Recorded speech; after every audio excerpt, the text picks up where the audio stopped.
Have you ever noticed how when you're overwhelmed, your brain doesn't just feel busy, it feels unavailable? You sit down to think and nothing arranges itself. That's not because you're bad at thinking in some way, it's because overwhelm changes how your brain allocates resources. In this video, I'll show you why overwhelm reliably destroys clarity, what's actually happening in your brain when that occurs, and how to get clarity back without forcing focus or trying harder. If your thinking has felt foggy, scattered, or stuck lately, this will make sense of it. We treat overwhelm like an emotion, but overwhelm is a capacity issue. It's what happens when demands exceed available bandwidth, when too many things are being held at once, when nothing has been resolved yet. Your brain isn't confused, it's overloaded. When overload begins, the first thing to go isn't motivation, it's clarity. Because clarity requires working memory, it requires comparison, it requires pattern recognition and mental space.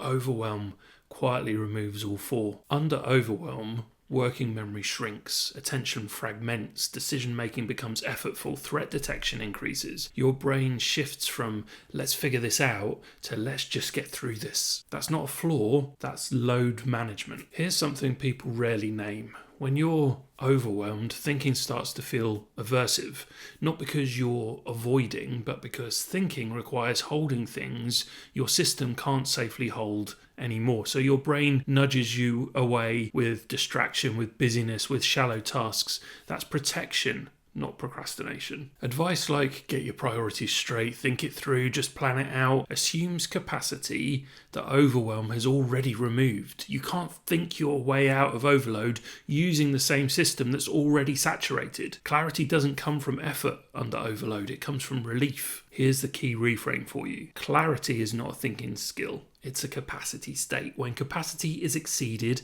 clarity just disappears. When capacity returns, clarity follows. This is why clarity often returns on a walk or shows up after sleep or appears once something is written down. Nothing magical happened. Simply, load was reduced. One of the biggest drivers of overwhelm is unclosed loops.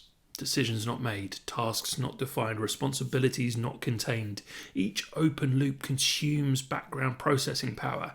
Individually they seem small, but collectively they crush clarity. Under overwhelm, your brain loses the ability to rank importance. So everything feels equally pressing, equally risky, equally unresolved. Urgency replaces clarity, not because things are urgent, but because your system can't afford comparison anymore. The first step is externalization. Stop asking your brain to hold on to everything. Write it down. Get it out. Reduce internal load.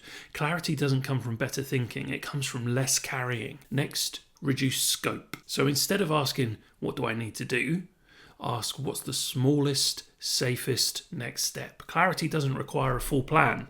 It requires a starting point your system doesn't resist. Pressure and overwhelm reinforce each other together, so clarity returns fastest when you remove false urgency, give yourself permission to pause, and stop demanding resolution right now. Thinking expands when the demand to solve disappears. Rest helps, but only temporarily if cognitive load remains unchanged. If you rest and return to the same mental pile, clarity just disappears again. Lasting clarity requires fewer open loops, clearer containers, reduced internal pressure. When clarity disappears, starting feels risky, decisions feel heavy, avoidance increases. That's not failure, it's a system without enough information to move safely. Reduce load first, action follows. If you've been thinking, I should be able to think through this, just pause.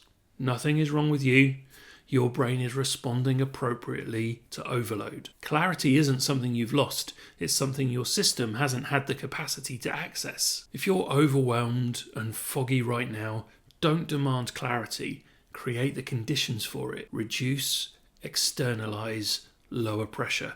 Clarity follows capacity. If this video helped you understand why clarity disappears under overwhelm, here are 3 ways to go deeper. First, subscribe if you want calm, science-grounded explanations of procrastination, overwhelm, and momentum. Second, watch this next video, why clarity disappears under pressure. It builds directly on what we covered today. And third, I've linked the full playlist on overwhelm and cognitive load on the screen now. This series walks you step by step through reducing mental load and restoring clarity. And if you want a structured way to apply this without forcing yourself, the momentum reset method is linked in the description. You don't need to think harder. You need less weight on your system.